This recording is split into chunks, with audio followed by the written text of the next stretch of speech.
bird tells me you're 18, I bet you're thrilled to bits. It wasn't a robin redbreast. It was one of a pair of finches. Oh, that's beautiful. Charlotte, my darling. Happy birthday. Yes, my dear. 18 today. Many happy returns. Thank you. Where's my money? Mummy and Daddy have bought you a very special present. Open it, dear, do. It's a doll's house. I'm 18. I'm not a child anymore. Don't be in such a hurry to grow up, my dear. It's the very sweetest doll's house in the world, and all the way from Norway. Look at this, my dear. Look, there's even a little sick bay where you can nurse your dollies when they're poorly. You can play at nurses here, you see, in your own home. You just hate me going anywhere near that cottage hospital. It's not you he hates, my dear. It's that place, the former cottage workhouse, Where he spent those unhappy childhood years. I don't want a doll's house. I want the money that great-uncle Wolseley left me in his will. I know it comes to me when I'm 18. Well, now I am, and I want it. Got the money here. Now, I take it you'd like it invested judiciously. Well, you'll not do better than Latvian government preferred. It's cast iron, and there's a bonus issue in 1943. No, it's my money, and I'll do what I like with it. Give her the money, Bradley. So be it. Fritter it away as you please. At the very least, you'll buy an education with it. Spend it well or ill, brass is a great teacher. Ah, Isabel, you're not riding today of all days with your bridegroom expected to lunch, as you know. You'll have to get used to the fact that I like a good, long, hard ride. First thing in the morning. Oh, happy birthday, Charlie. Why, it's enormous. It doesn't seem right that one person should have so much. There are lessons to be learned, my dear, as we turn the pages of life's checkbook. Give that money to the multitude, and what does it amount to? A farthing apiece, not worth having. Well, if you can get a farthing apiece from the multitude, that's a tidy little sum for one person. What do you think, Hesketh? Perhaps with champagne corks? It's hopeless. Hopeless. We're going to miss Cambridge, you and I, Hesketh. The cloister and the quad. Those long afternoons in my rooms. The thwack of leather on Willow. Willow has promised to write, you know, but don't believe he will. Hello, Morris. I thought I'd find you here. Judas, you don't think I'm going to turn the other cheek because I'm not. I've put all that behind me. Morris, you must hear me out. No, I won't listen. You appointed yourself the captain of my soul, but when our little enterprise hit the rocks, did you go down with the ship? Oh, no. Morris, you and I are signed aboard the battleship Potemkin, and a battleship does not alter course when one man is washed overboard. You had your leg over the lifeboat's side at the first hint of a squall! Yes, because a comrade's first duty is to survive for the cause. Ha! I still have a job to do. And so do you. What do you mean? Well, let's just say that I was lunching the other day at an atmospheric little restaurant where the pianist was playing the Blue Danube. Come to the point, Guy. The point, Morris, is that from where I was sitting, I could also see the Blue Danube. Yes, my host was little Yuri Andropov, gauche as ever, dropping rubles all over the floor. But what he had to say concerns you. You mean? Yes. Moscow can still see a role for you. As a mole? Yes, it's still a mole role. But I'm out of the varsity. There's no hope of the Foreign Office now. No, we're already over-moled at the Foreign Office. Too many bumps on that particular lawn as it is. So it's to be MI6. No point. We're so well dug in at MI6, there's no one left to betray. And end up having to shop each other just to keep up a semblance of normality. Well, then surely Moscow will want to use my undoubted talents in the field of the fine arts. No. And to be blunt, we're already fixed up in that department. Well, then what's left? What remains of the establishment to be penetrated? The church. Old boy. It's a new policy. The plan is to capture the commanding heights of the Church of England by the 1980s. You mean they want me to be Archbishop of Canterbury? Well, you'll not be the only runner in the race, Morris, but if we get enough bishops in the field, one of you should end up doing the Lambeth Walk.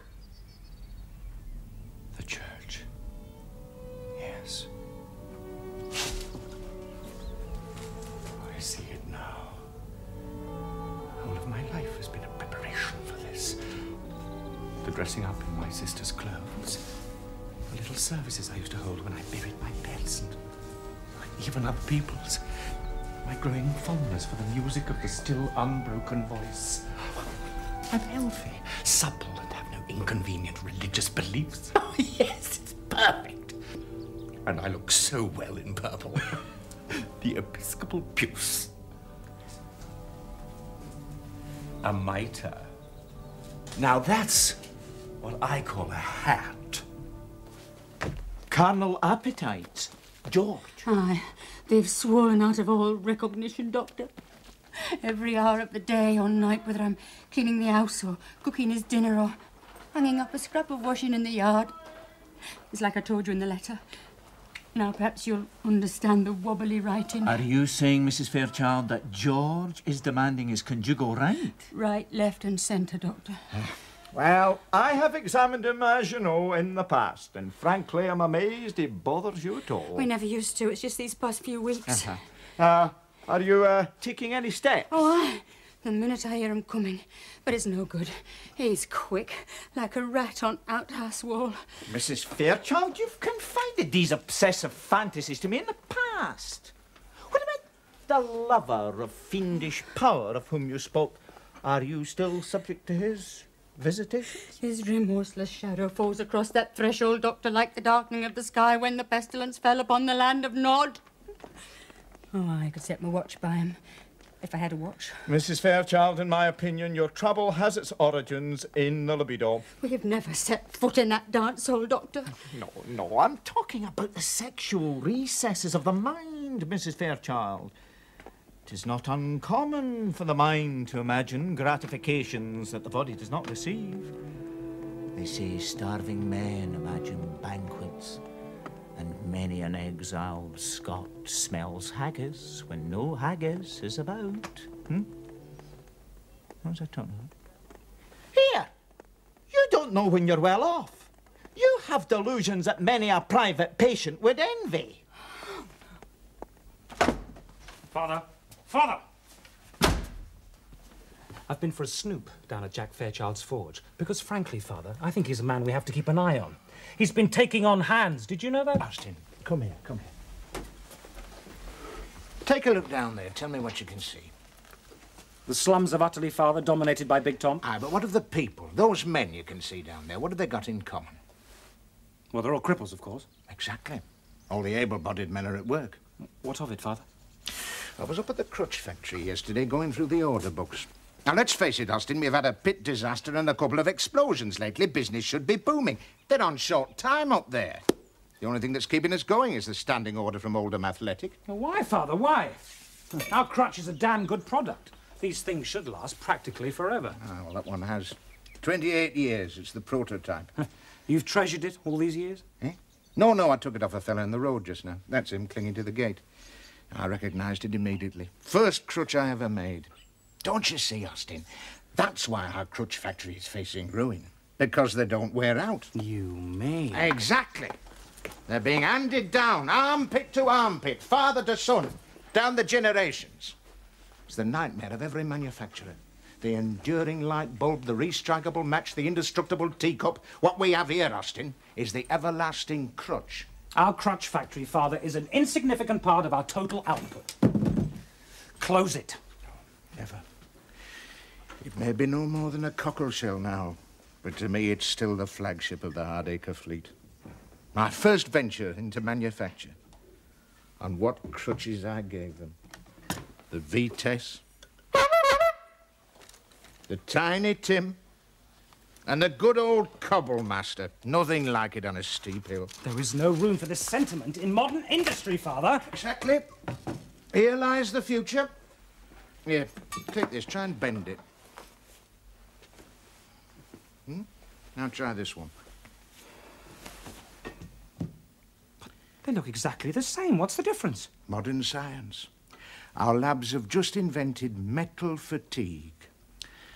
The answer to every manufacturer's prayer. Built-in obsolescence. But our crutchwrights work in wood, Father. They're not trained to handle metal. Some of them think it's money. Well, we're contracting this job out to a man who does work in metal. The man they're calling Truss Flange Fairchild. Jack Fairchild, but it's madness. I tell you, Father, if we do not smash that man now, the time will come when he will smash us. I'm aware of that, Austin. And when he's as dependent on our crutches as any cripple, then I shall smite him hip and thigh.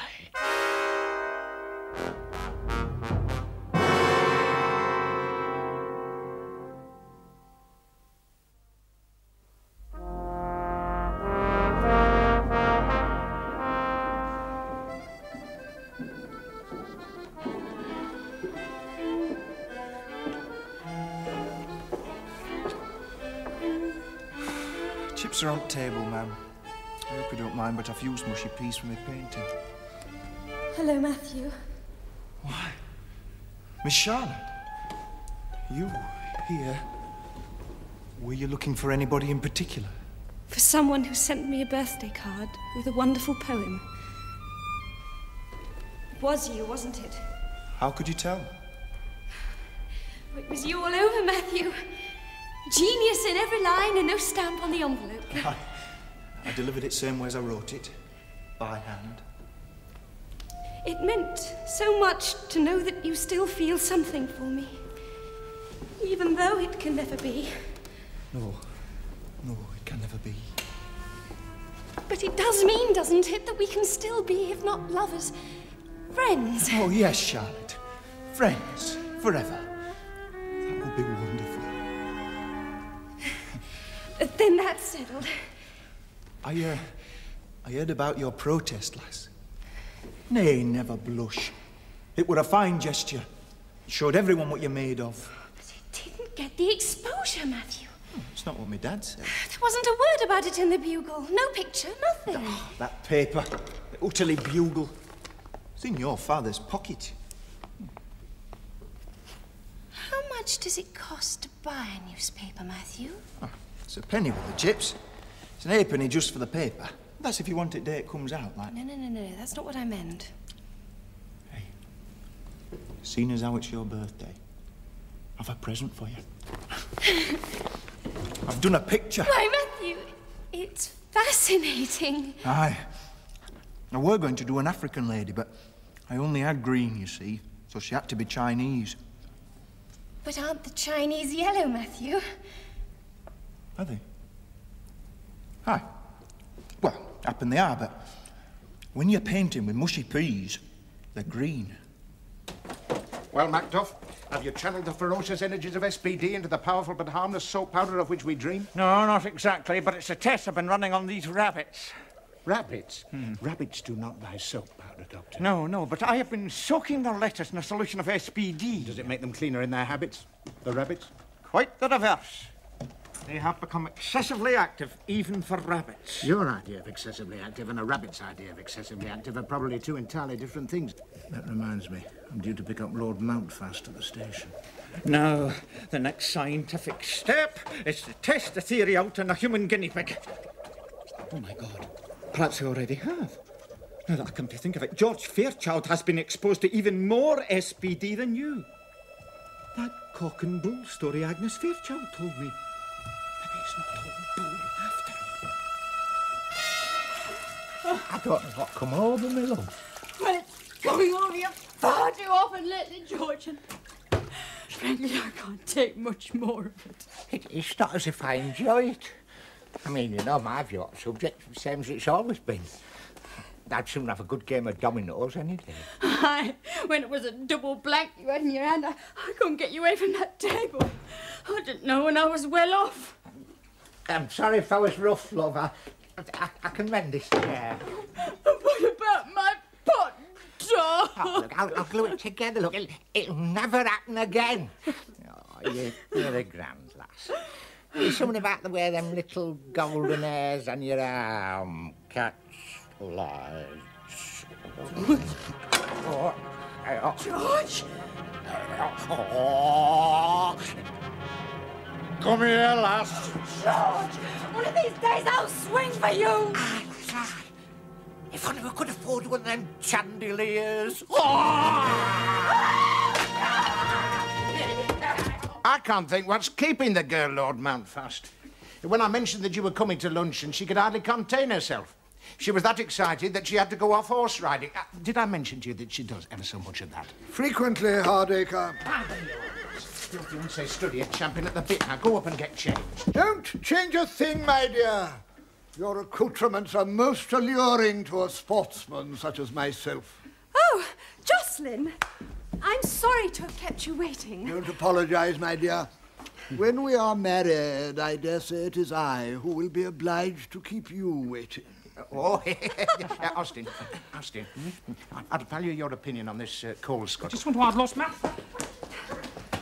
Just intact. When you bring a pair of lovebirds together, you don't stand there rattling the cage. Oh, this has been a strange courtship, my dear. Possibly the first conducted almost entirely by hints and rumours. May I say, I've been quite delighted by everything I've heard. And read. Only the other day I was sitting musing in a small private room in the National Sporting Club, reading the back of the door, when my eye fell upon a glowing tribute to your charms. I haven't thanked you yet for sending me those books. I hope you've had time to study them. Well, so far, I've only looked at the pictures. Yes, some of those you may find confusing. The photographer was working under a great deal of pressure and not always in the best of light. Nonetheless, they may have served to stimulate your appetite. Did I hear you say you were hungry, Lord Mountfast? I bet your belly thinks your throat's been cut. Well, we've a grand spread laid out in there. Isabel, take your young man through. Sit her on your right hand, Lord Mountfast. Austin, make sure his lordship gets plenty of that burgundy wine down him. It's good stuff. It's a Soissons Neuf du Pape. Patience! What are you playing at? I'm going to have them bookshelves took out of that toilet. Come on! His lordship's busting for his dinner. Lunch, Bradley. You're always the same. When a peer of the realm is in the offing, the gutter snipe begins to show through the varnish. What's he doing here? It's no good thinking you're going to have your dinner. All right, lunch with us. There's a tripe sandwich for you out in the shed. It's not a shed, Bradley. It's a summer house. Whatever's the matter with you today? Well, I admit I'm not feeling myself. Do you know, as I came up from the station in the car, I could have sworn Lord Mountfast had his hand on my leg. Morris has something to tell you. Well, he can put it on a postcard from Australia. He's not going to Australia. He's going into the church. Him? A vicar? Father, don't you see? Oh, I know I've been wicked. Wicked! But I can atone through prayer, fasting, suffering, and a life of service to others. Oh, yes, I have a vision. There is another world. Not your world, Father, to which I have pledged allegiance. It's rather smart to have a younger son in the church and wonderfully convenient for family weddings and funerals. You could be proud of me, Father. Well, I wouldn't be content to remain an obscure country parson. Within a few years, I could have my hands on a bishopric. You've thought all this out between you, haven't you? Mummy and a little boy together. Oh, yes. You thought you'd given our son his marching orders. Well, I'm giving him holy orders.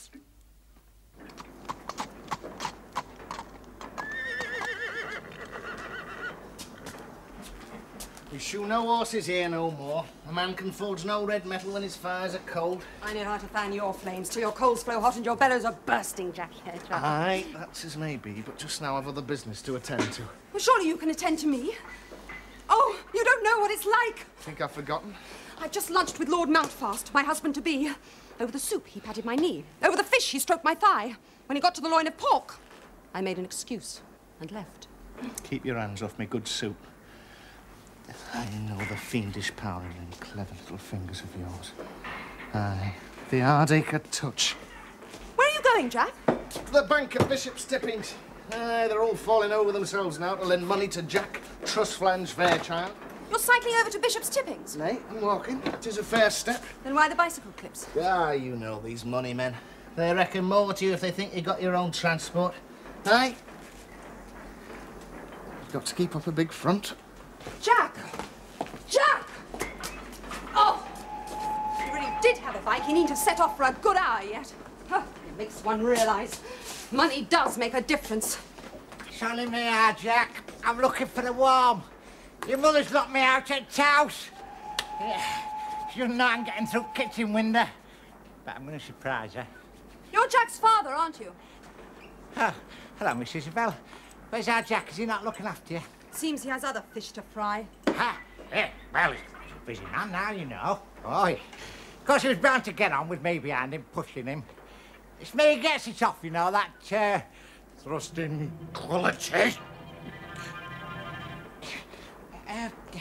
Yeah, come and toast yourself a bit, miss. I'm having hot fire. Certainly need something after my cold reception here. Yes, I'll just poke it up a bit, eh? That's a nice bit of twill you've got there. That means you take it off while you're in here, otherwise you won't feel benefit when you go out. What am I doing? Look at them little downy little hairs on your arm, eh? How dare you! I can't help myself. Oh, it's the Fairchild touch. Have I been a fool to bother with a midship when I can have the old block? It's like one of them absolutely clear, Mrs. Bell. What happens in the next few minutes? There's no disrespect intended to your father. So we understand one another. You marry Isabel in the spring. Hardacre International buys your house in Eaton Square and leases it back to you for a peppercorn. My earldom comes through in the birthday honours list. Agreed. But I must counsel you, Hardacre, one whiff of scandal or another fiasco like the royal laying ceremony and the coronet's out of the window. I warn you now. When I'm in the house, I don't intend to be mere lobby fodder. I intend to speak my mind. It'll be the shortest speech in Hansard. You have to be elected first, young man. I wouldn't worry yourself too much about that. The voters in this borough vote the way I tell them to, always have and always will do. The Prime Minister entertained certain qualms about your son's candidacy, which I had to assuage. Qualms? You Hardacres are, in the terms of the gutter press, dealers in death, arms merchants to the world. And the PM stands for friendship between the great nations. Oh, aye. The cautious friendship of well-armed equals. Ah, it's the keynote of Austin's acceptance speech, is that? We welcome peace with open arms. Haven't written my speech yet, Father. Yes, you have, son. Murdoch, that's the editor of our local paper, Lord Mountfast, is on his way up here this afternoon to collect the copy. That'll be him now. Father, I've something to tell you. Upon my soul, another charming little filly in the stable. My youngest daughter. Don't bother us now, dear. This is men's talk. We're expecting the editor of the Bugle. Yes, I know you are. If there's anything you want reporting in the Bugle, tell me. We've no time for girlish prattle now, dear. We're waiting for Murdoch. Mr. Murdoch is on his way to Australia, Father, with money in his pocket. What? Yes, he sold the paper this afternoon. Sold the paper? You mean? Yes, great Uncle Wolseley's legacy has been put to good use. You're looking at the new owner of the Utterly Bugle.